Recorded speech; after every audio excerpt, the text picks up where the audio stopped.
हर महादेव। तारकासुर का आख्यान। महाप्रक्रमित तारकासुर अत्यंत पीड़ित इंद्र आदि देवताओं और मुनियों ने उन्हें रुद्र के साथ भगवती कालिका का काम भाव से योग कराने के लिए ब्रह्मा जी की आज्ञा से कामदेव को आदर पूर्वक वहां भेजे। कामदेव ने वहां जाकर अपने समस्त उपाय लगाए, किंतु शिव कुछ भी विक्षुब्ध नहीं हुए और उन्होंने उसे भस्म कर दिया। आगे के अध्यायों में नारद जी के पूछने पर ब्रह्मा जी तारकासुर की उत्पत्ति और शंकर जी द्वारा कामदेव को भस्म करने और अनुग्रह करने की कथा का विस्तार से वर्णन करते हैं और संक्षेप में इस प्रकार है। कश्यप की सबसे बड़ी पत्नी दीति थी। उसके 2 पुत्र हिरण्याक्ष और हिरण्यकशिपु हुए। भगवान विष्णु ने वराह एवं नरसिंह रूप धारण कर उन दोनों का वध किया। इसके बाद देवगण निर्भय और सुखी रहने के लिए ये सभी चीज़ों में उनका योगदान कर। इससे दीति दुखी और हुई कश्यप शरण में गई और उनकी सेवा कर पुनः गर्भ धारण किया। देवराज इंद्र से अवसर पाकर उसके गर्भ में प्रविष्ट होकर उसके गर्भ के टुकड़े टुकड़े कर दिए। उसके गर्भ से 49 पुत्र उत्पन्न हुआ। वे सभी पुत्र मरुत नाम के देवता हुए और स्वर्ग को चले गए। दीतिनी ने पुनः तपस्या कर गर्भ धारण किया और देवताओं के समान बलवान व्रजांग नाम के पुत्र को जन्म दिया। वह जन्म से महाप्रतापी और बलवान था। वरांगी इसकी पत्नी थी। इनसे एक महाप्रतापी असुर का जन्म हुआ, जिसका नाम तारकासुर रखा गया। तारकासुर ने अपनी माता से आज्ञा प्राप्त कर घोर तपस्या प्रारंभ कर दी। उसकी तपस्या से प्रसन्न होकर ब्रह्मा जी वर देने को प्रकट हुए।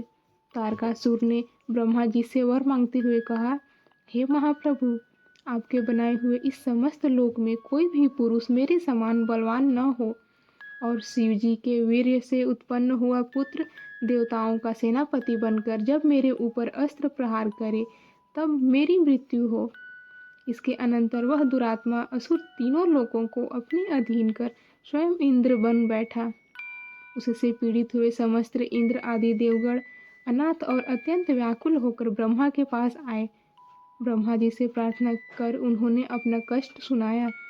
ब्रह्मा जी ने कहा, हे देवताओं, मेरे वरदान से वह असुर इतना बलवान हुआ है, अब उसे मारने का एक ही उपाय है कि हिमवान की पुत्री पार्वती से भगवान शिव का विवाह संपन्न हो जाए। भगवान शंकर तपस्या में लीन हैं, किसी प्रकार उनकी तपस्या को भंग किया जाए एवं वे सकाम होकर शिवा की अभिलाषा करें, ऐसा उपाय करना चाहिए। काम दहन। तारकासुर से अत्यंत पीड़ित हुए इंद्र ने कामदेव का स्मरण किया और उससे मित्रवत निवेदन किया, हे काम, इस प्रकार का उपाय करना चाहिए जिससे कि चित्त को वश में रखने वाले शिव की अभिरुचि पार्वती में हो जाए। कामदेव ने इंद्र के वचनों को स्वीकार करते हुए उन्हें पूरी तरह आश्वस्त किया। इसके अनंतर वह अपनी पत्नी रति और मित्र वसंत को साथ लेकर शिवजी के पास पहुंच गए।